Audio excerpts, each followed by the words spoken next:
Everyone have a copy? Yeah? Okay. So we've been treating all of our data and our world state as if they're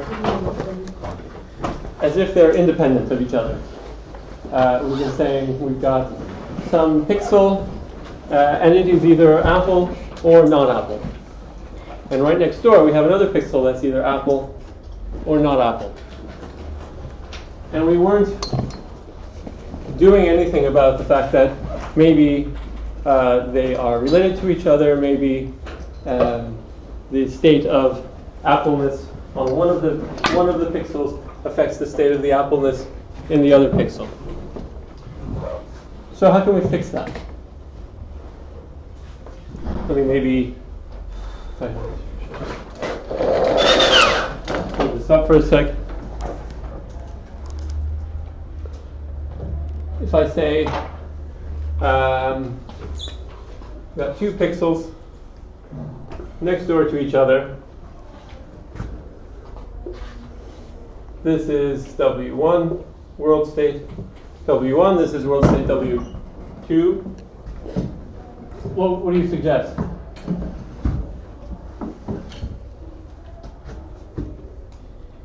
Yes? You make the probability of W1 and W2 be dependent on each other. Well, so what's a good way to do that? Indeed. If we say this one could be 0 or 1, and we say this one could be 0 or 1, we could say, well, let's make a single world state. Right? Let's make a new world state, which looks sort of like this. 0, 0, so they're both not Apple. 0, 1, 1, 0, and 1, 1. So now we're back in business, right? Everything we did before reading week, we could still do. We could make a multi-class classifier. It's going to tell us, are we in world state 1, 2, 3, or 4?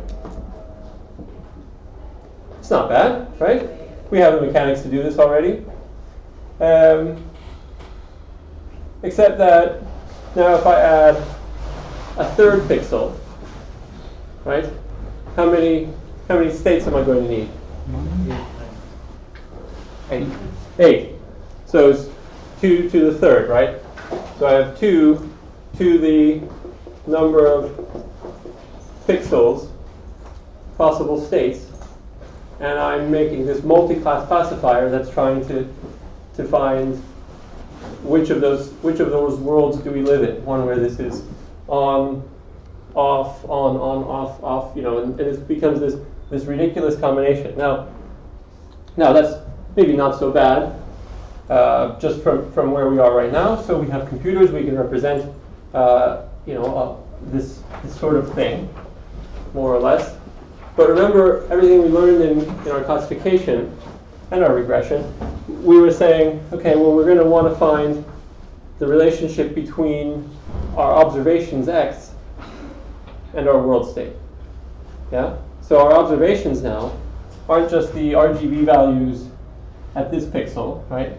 This is going to be the RGB value of this pixel and the RGB values of this pixel. And so by creating this sort of super world state that contains all of that, we have to also create the corresponding super observation x, right? The observation x that says, okay, when you see that, I'm just thinking of our image now, right?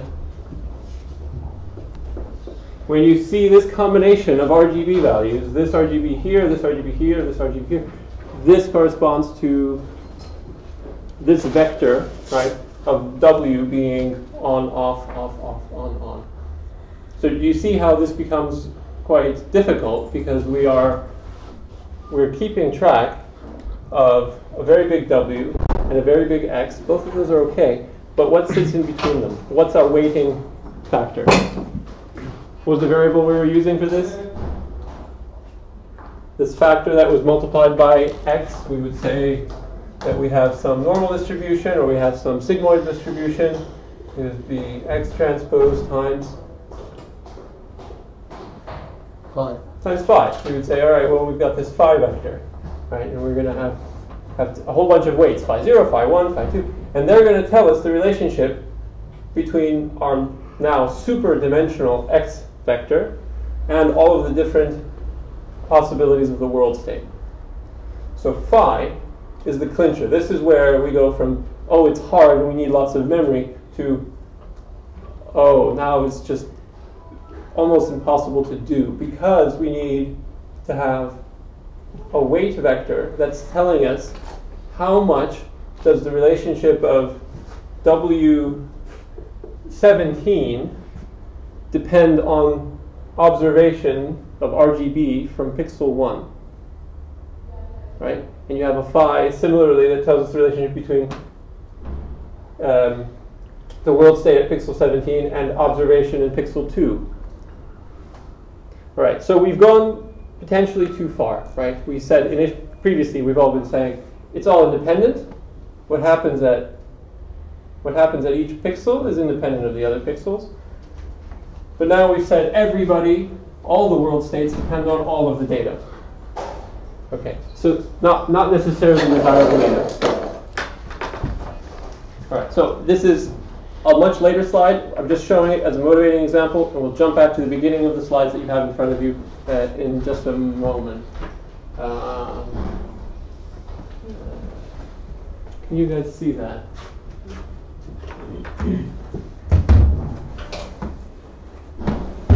Right. Is that the right switch? Is that a little bit better? Yeah, okay. So I've just described the situation in terms of apples and not apples, but I think you get the idea. So potentially you have a large image and you would like to assign to it a bunch of labels. In this case, it's not just apples versus not apples, it's cow versus grass, and maybe it's maybe we have a few other possibilities of the world state. So world isn't just binary anymore, right? So it's not just 2 to some power. Like if I say, oh, sky is also a possibility here, then we start having 3 to the power of number of pixels. And so we're going to have this, this is what we're going to work towards. Today we're just going to do simpler, smaller versions of this. We're going to worry about having these variables, our random variables representing the world state, as some kind of graph. Okay, so that's what we're working toward, and there will eventually be. So we'll work up to this figure because it looks quite complex, sort of, and a little bit messy.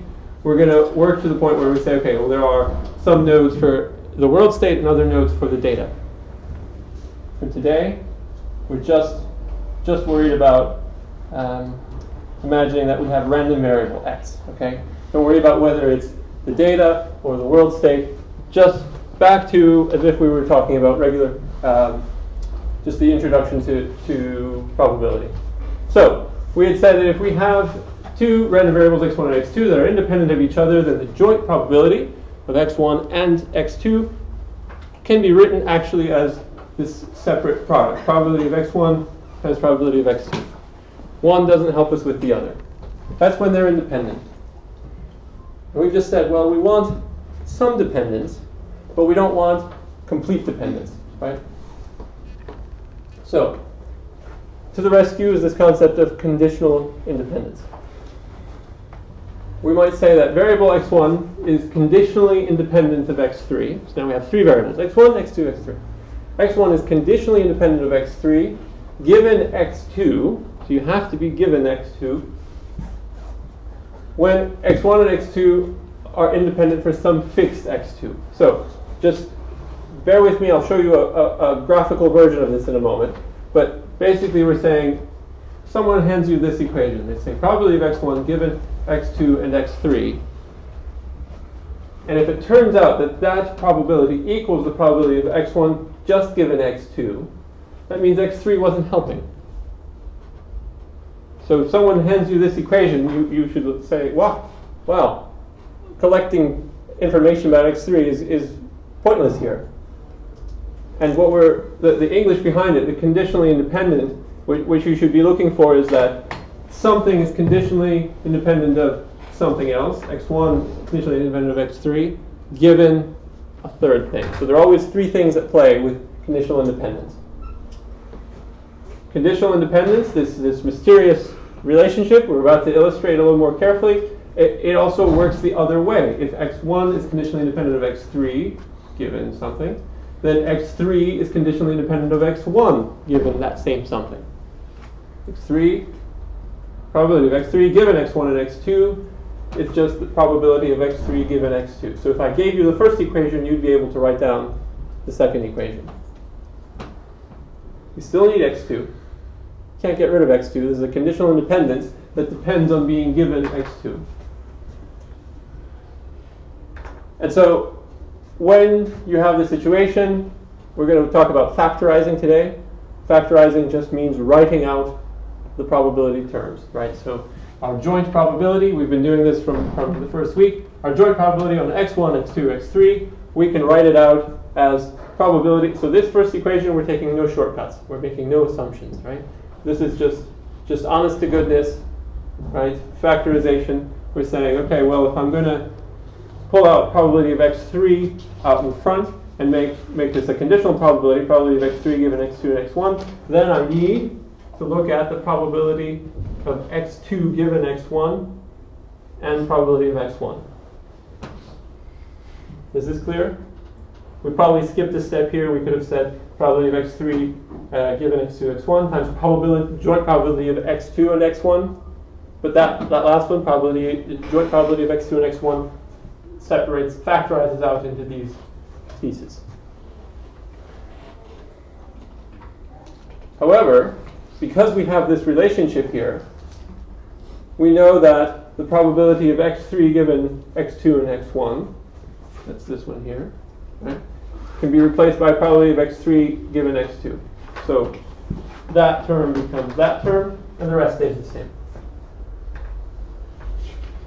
So we've simplified things because we knew this relationship is true. What does it mean for this relationship to be true? All right, so we're going to use the Hinton diagrams that we saw earlier, at the very beginning.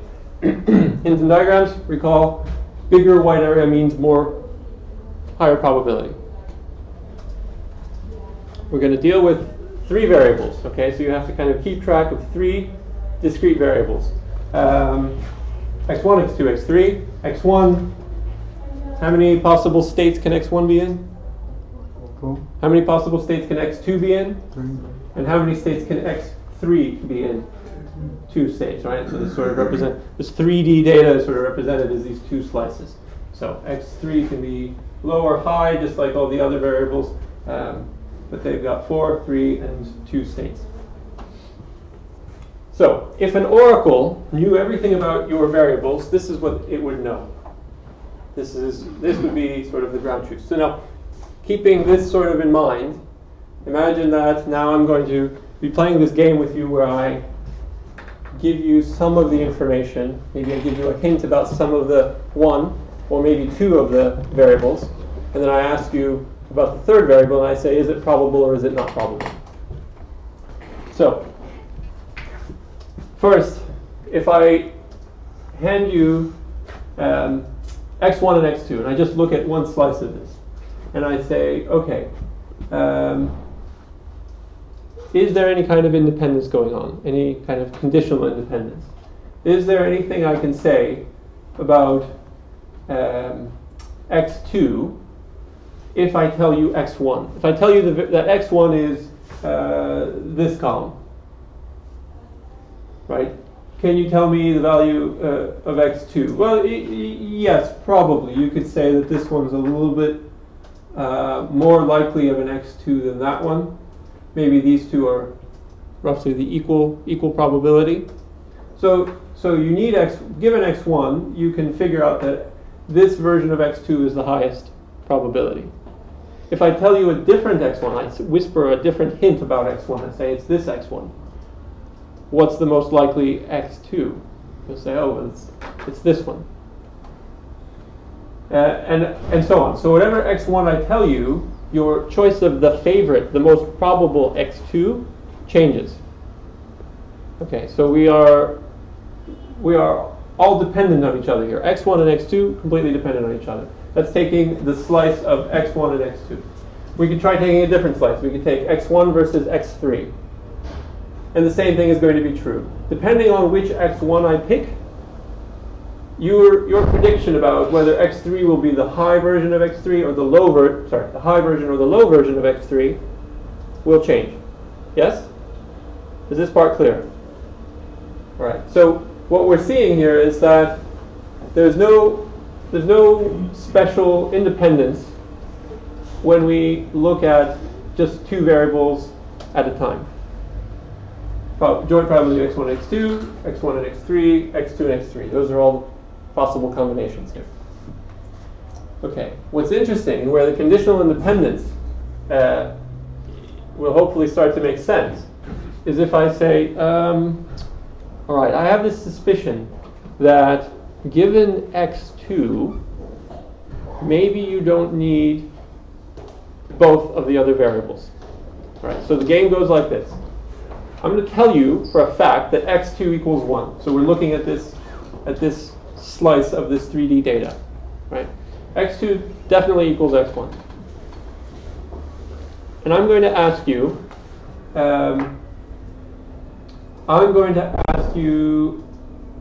which x3 is the most likely. Now, I can give you a hint, or I don't have to give you a hint. My hint would be, I'm going to tell you which x1 it is. Is it useful for me to give you the hint? Some of you are shaking your heads. No, I've warmed you up to this. You're ready, but I'm still gonna pretend that you said maybe. So, if I told you that x1 was the highest version of x1, and I said, what are the odds of x3 being high, let's say, you would say, what is that, 4 times bigger, right? You'd say, oh yeah, 4 to 1, x3 is probably the high value. This one is 4 times bigger than this, right? If I hint, my hint had been different. If I had hinted and said, oh, x1 is this second version, you would have thought about it and said, oh, yeah, x3 is 4 times bigger than, x3 being high is 4 times more likely than x3 being low. Does that make sense? You see that my hint here is superfluous. It's not actually helping you out.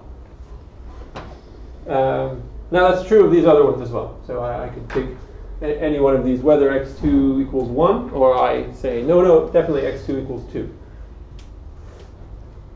Doesn't matter what x2 equals.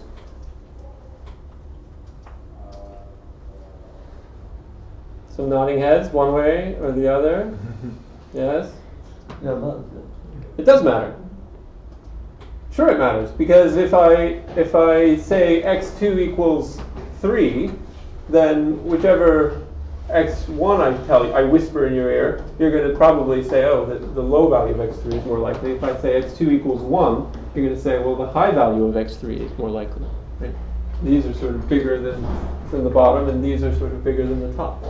So we can't escape that we're dependent in some way on x2. But if I tell you x2, then telling you a hint about x1 doesn't help you make predictions about x3. If I tell you, now here's the challenge, if I tell you x2, and I'm asking not about x1, but I'm asking about x3, sorry, backwards. I'm asking about x1. Do you want a hint about x3?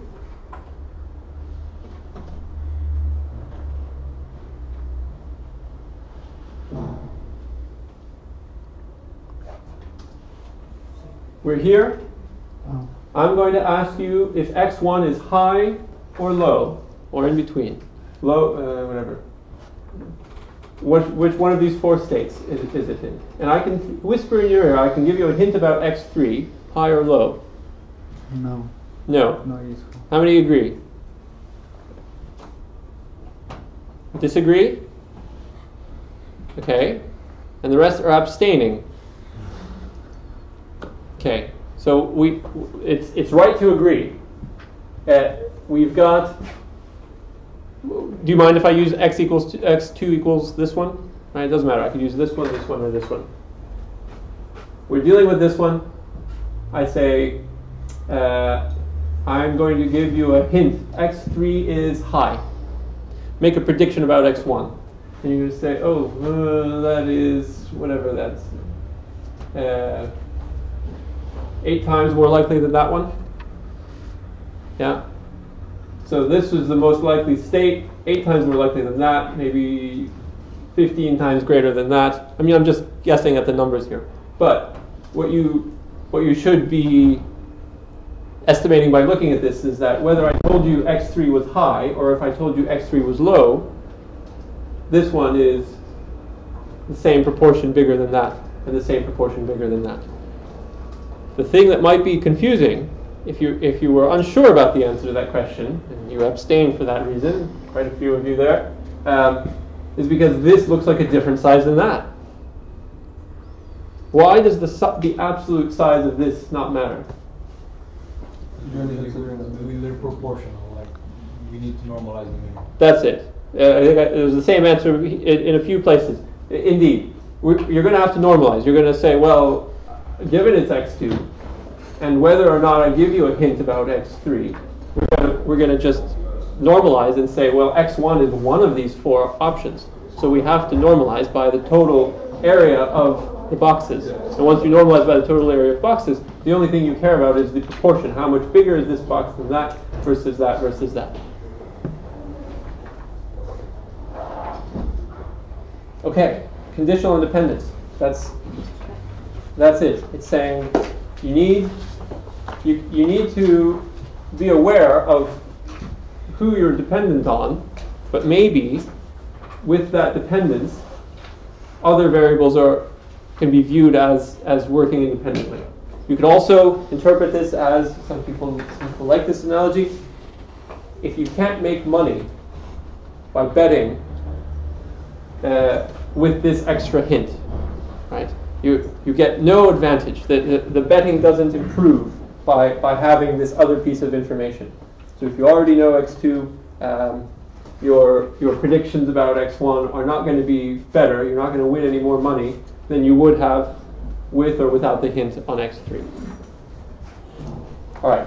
So now, with conditional independence as this sort of concept that we're starting to get, let's introduce graphical models, which is not about graphics, or not computer graphics anyway, but about drawing our models in some sort of visually pleasing way, so that the conditional independence relations and the independence relations are easier, right? So we're not trying to confuse things or to obfuscate things.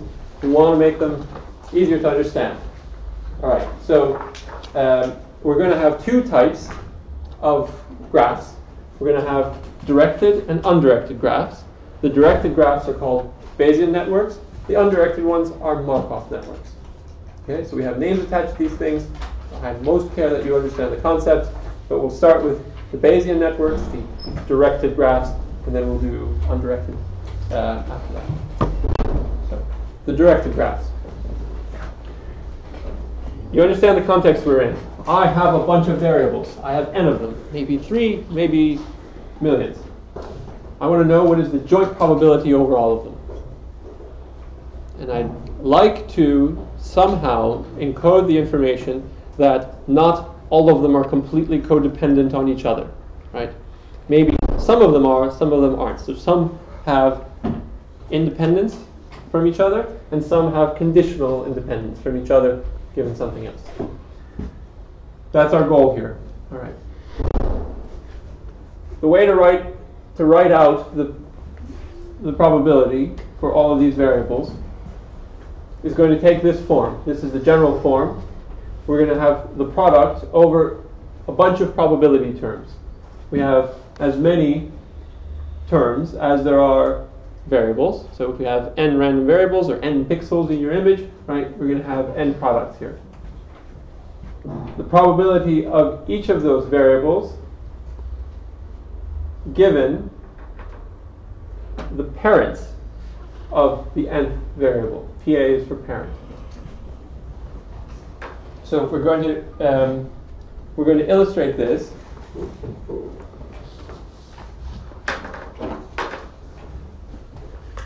Aha! That would be why. Oh dear.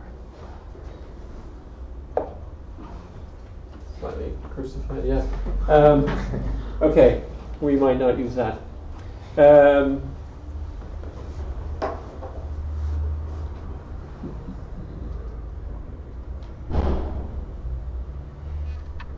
let me just see how we're doing.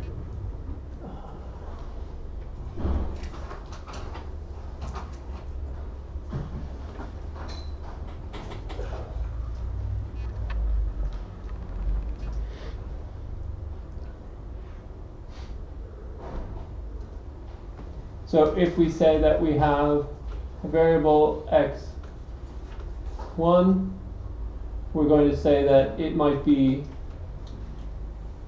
the child, and so it has some parents up here. I'm not great at drawing with the thumb pad, am I? Okay, so these other ones up there are going to be other variables. So those are the parents of x1, whatever sits up there. Let me just plug this in before we lose it.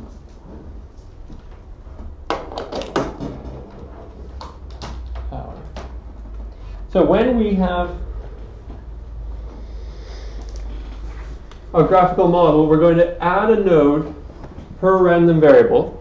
There's x1, x2, x3. We're going to have 3 little circles representing the 3 random nodes, and we're going to draw the arrows to each of the variables from the parent always to the child. So the direction always goes parent to child. And so you will be asked at times, hint, right? You will be asked at times to make a graph when I give you some probabilities written out as this multiplication of terms. Equally, I'll ask you to write out the terms when given a graph. So if someone gives you a graph and says, here's a picture, what is the equation that this factorizes into? You'll be able to say, okay, let's see, I'm going to add a term in there for each relationship here, probability of xn given its parents. All of the parents go in here, comma separated. And if there are no parents, then I'm just going to have probability of xn. So what does this look like in practice? A graphical model, much nicer than the one I was sketching. x3 is completely by itself. Doesn't depend on anybody, doesn't have any parents, no offspring either. So when we write out the joint probability, and we're about to do that here, right? When we write out the joint probability of x1 and x2 and x3 all the way through x15, when we write all that out, there will be a term in there multiplied by all the other terms called probability of x3. And it just sits there by itself. There will be another term in there that says probability of x1. Why does it have nothing else in it? It doesn't have any parents. You say probability of x1 given the parents of x1. That's the empty set. There are no parents, so it's just probability of x1. All right? Very good. There will be a term in there that says probability of x4 given what? X1 and X2. x1 and x2. Very good. All right. And this is what it looks like. So if we sat there and write it all out, slightly tedious because we have 15 nodes, but you can do it, and you can read it, and you can understand it. Probability of x1 by itself, probability of x2 by itself. These have no parents, no parents, no parents, right? x4, we just did that one, probability of x4 given x1 and x2. And we keep going and going, right, until you end up here with probability x15 given x12. Does it matter what order you write them in? No, it's just being multiplied together, right? So that's why you saw this original form is just this big product over many, many terms. 15 of them in this case. Okay, so we now have a mapping. We can go from a picture to our factorized equation, or from a factorized equation, I could ask you to draw a picture. would look at this and say, all right, I need x4 has two parents. I need to draw these nodes that way. Oh wait, x1, maybe x1 appears somewhere else. No, it doesn't. Okay, so x1 is by itself. Probability of x1. So you can go either direction now. All right. Now we did all this. What does the orange bit represent? Ah, exactly where we're going next. We did all this because we wanted to sort of visually inform ourselves about what are the independencies and the conditional independencies. So let's start with independencies first, and we'll get to the pink blanket in a moment.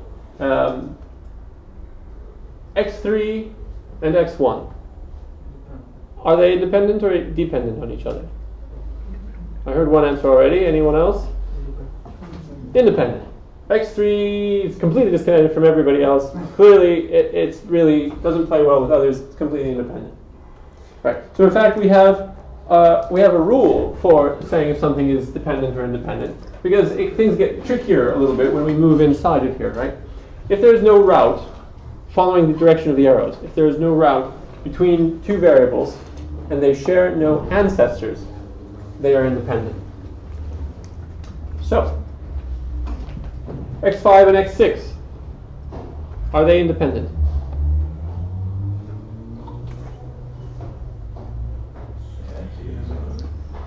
Correct, they are independent.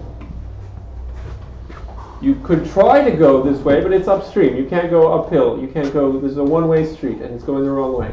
So you can't go from x5 to x6 by following the arrows. So the only other thing to check is, do they have a common ancestor? And they clearly don't here. x7 and x8? Independent, for the same reason. It's interesting, x7 and x8, we'll need that relationship in just a moment, but it happens that x7 and x8 are independent. All right, so looking at this picture now, if I had a bunch of variables representing the pixels in an image, and I said, okay, apple or not apple, you would say, oh, well, clearly what the state of the world here, what is happening at this random variable, impacts what's happening at this random variable. But maybe it's independent of what's happening at that random variable. So we have our independencies explained here. We also are encoding our conditional independencies. So we're seeing that, let's just go down this path. x9 and x2.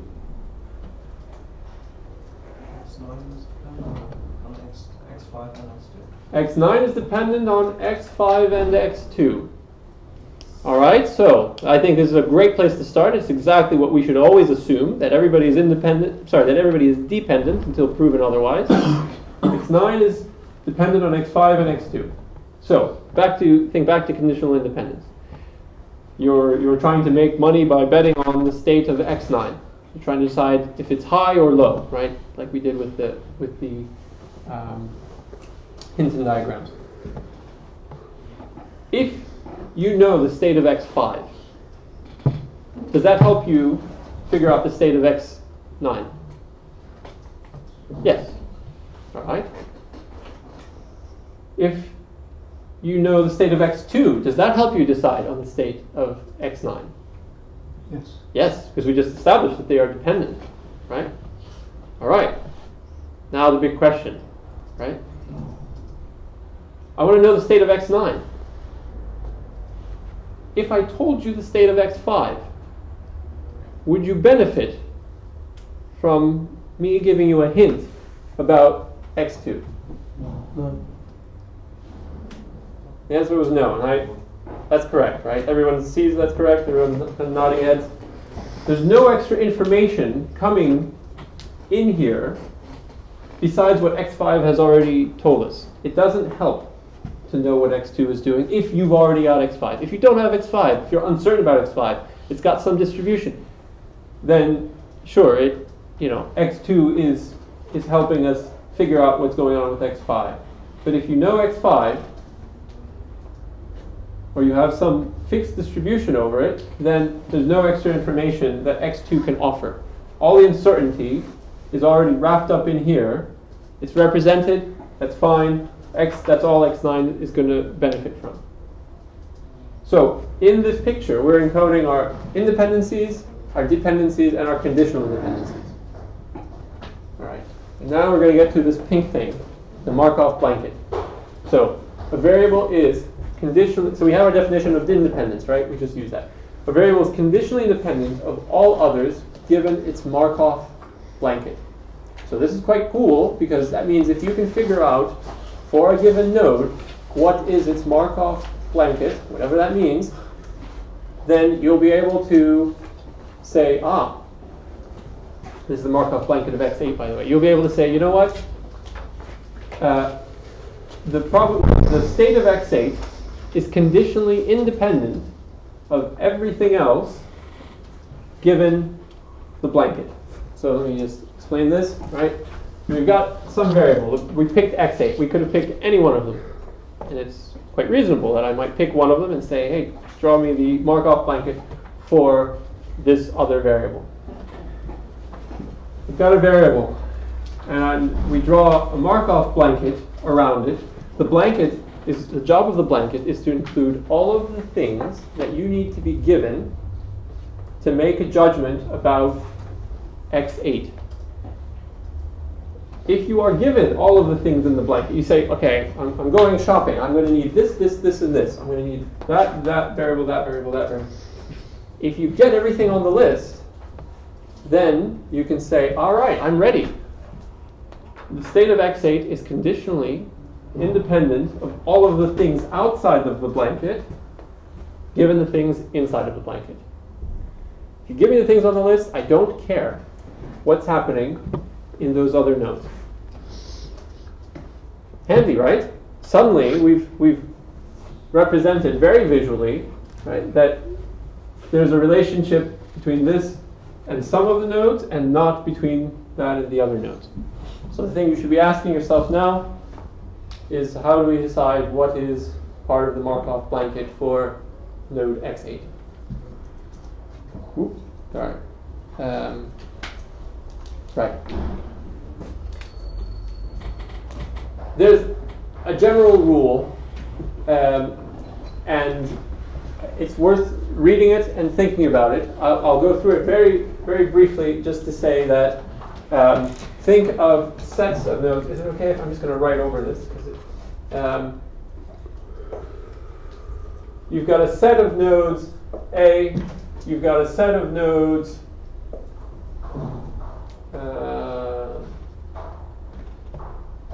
B. There are nodes in here, and we're saying this set C of nodes is sitting in between. Variables in set A are conditionally independent of those in set B, given set C, if all routes from A to B are blocked. And what does it mean to be blocked? A route is blocked at a node if there are two possible conditions. This node is in C, so we're talking about a node in C here. And the arrows meet head to tail or tail to tail. So that means, for instance, there's information going this way.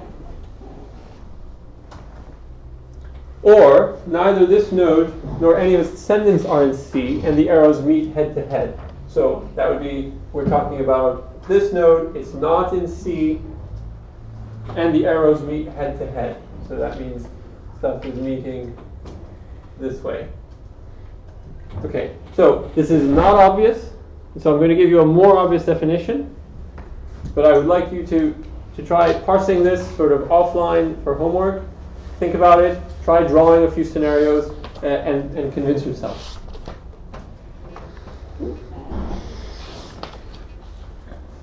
I had already given you the definition here. Right. So for the Markov blanket, for x8, to figure out what's part of the blanket, you want to include inside of the blanket x8. Here we go. There are three things we need to include. the parents of x8, that's these two. We need to include the children of x8, that's just these two. And the slightly confusing part, the other parents of our children. Okay, so this is a very complicated family structure. We have to say, wait a minute, I have a child. Who do I have this child with? Who is the other parent of this child? And there might be multiple. And that would be x7 and nobody else. So, now I think the first two parts are fairly obvious, but we'll go through them, right? Who's an x8 Markov blanket? Well, we're directly dependent on x4. So clearly, if I'm going to say I know everything I need to know to determine x8, then I can only do that if the direct parents are involved. Yes? Is that clear? Yeah? x4 needs to be there. x5, direct parent, needs to be there. There's no getting around it. All right. Do I need x12? Well, they share a common ancestor, namely x8 itself, right? So we clearly have to include the children. To be able to say something about x8, I can say more about x8 if I know what the child did. And that's true of both children. That's okay. Now, is anyone wondering why x7 is involved? Or is that somehow clear? That's a yes, clear, or it's not clear? No, that's clear. It's clear. That's fantastic. All right, very good. I'm glad. I would expect that you're in the minority.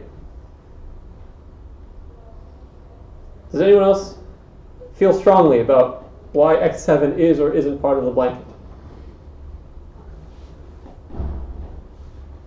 Yes.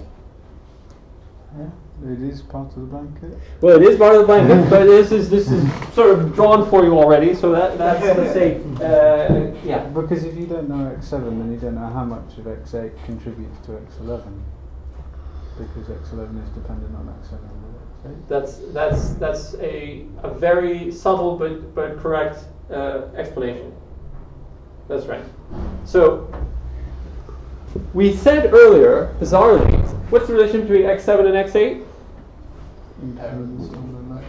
Besides the fact that they got together and had an offspring, what else is there? Just x7 and x8. Dependent, independent? Independent. Oh, sorry, conditionally. Someone said conditionally. Not conditionally. Unconditionally, just independent, exactly, that's it. There's no conditional about it. x8, independent of x7.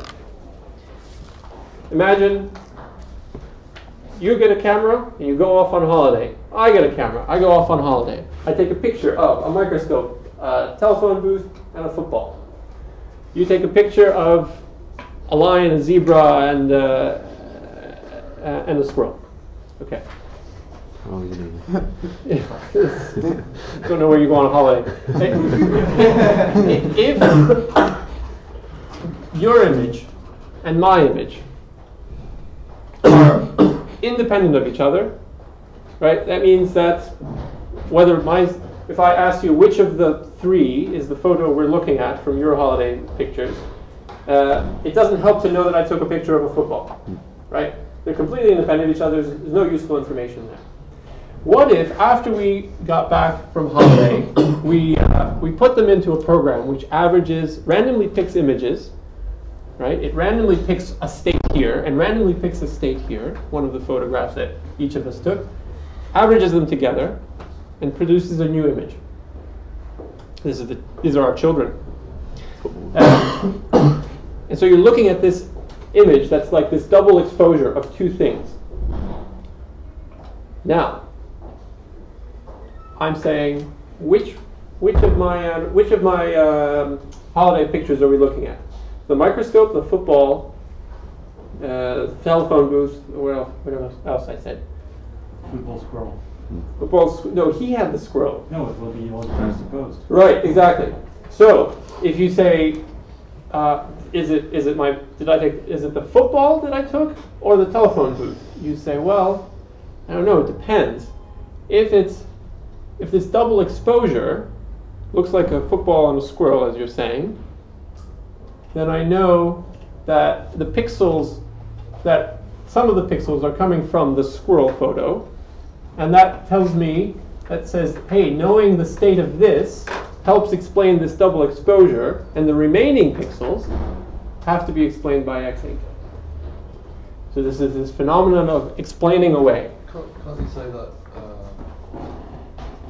the options in x11 are dependent on x8 as long as it's not dependent on anything else? And you know it's dependent on 7, so that adds an extra question to what is potentially available in x11.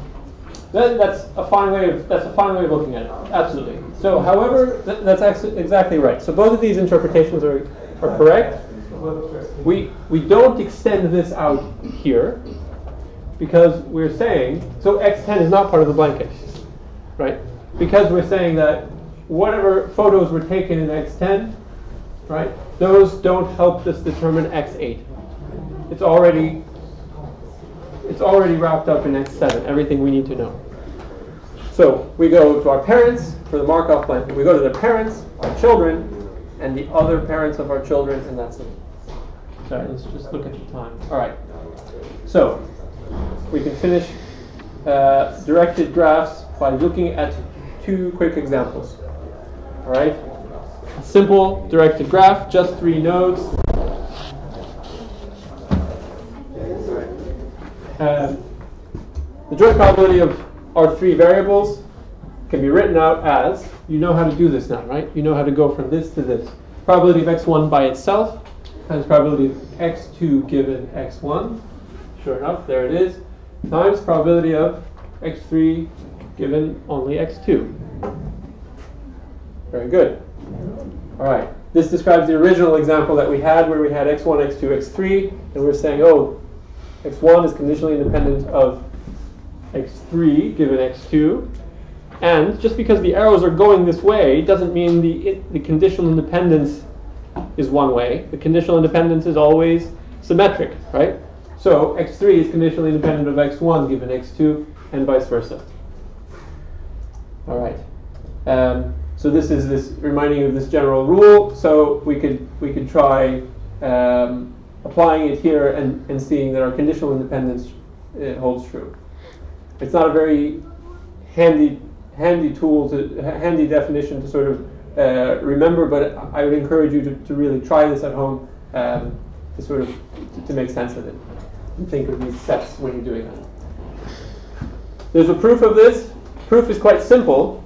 So we're just going to start with this joint probability of x1, x2, x3. Right? You can write that out as probability of x1 given x2 and x3 times probability jointly of x2 and x3. That's what we know is true. Then this numerator term turns into probability of x1, this factorization that we just saw, times x2 given x1 times x3 given x2. Right? So we just did this in the previous slide. But because our denominator, we want to get rid of dependence on probability x1, what do we have to do? We have to marginalize out x1. So we have to integrate over all the possible versions of x1. Just repeating this in there. From here to here, this is an easy step. We have this probability of x3 given x2. We also have it down here, probability of x3 given x2. How is that affected by x1? It's not at all. It's not. So, when you integrate, it's just like a constant that comes out in front and multiplies by everything else. Well, you pull that out in front, and it cancels with the version in the numerator, goes away. The thing you should notice about this is that x3 is missing. The probability of x1 given x2 and x3 doesn't depend on x3. Ta-da! Conditional independence, right? You might know x3 as a hint. It's not going to help. All right. The redundancy, I think I've already belabored this point. You have far fewer entries here, right? You have, in this case, 22 versus 24 entries if you kept track of all the possible states here. But as the number of variables increases and the number of possible states increases, this gap this advantage grows and grows. All right. And we will start with this slide on Thursday. For the assignment, someone asked, are we allowed to use the built-in functions from the statistics toolbox? I didn't say you couldn't, so you're allowed to use them. I would recommend that you don't, or at least I recommend that you try doing your own version first, because then you'll actually understand what's happening. We've had at least 2 people emailing me because they couldn't get their code to run. They didn't know why. And it turned out that they were somehow not using the function correctly, the built-in function. And so rather than learning the assignment and figuring out how to do things themselves, they were debugging a built-in function, which doesn't make any sense. So no big penalties for that, but please just try it yourself. And if you really want to use the built-in function, compare that to what you do yourself.